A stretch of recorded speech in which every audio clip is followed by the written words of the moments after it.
This is Cat S53 and today I will show how you can check how much internal storage you have on this device. So to start, we will need to find and launch the Settings app.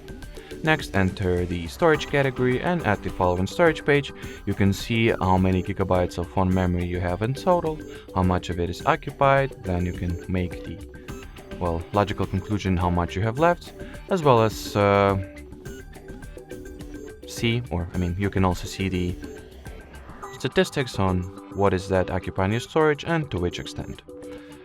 You can also enable the storage manager option, which will result in the storage being managed by the storage manager feature. Alrighty, so that will be it for this video, guys. Thanks for watching and bye bye.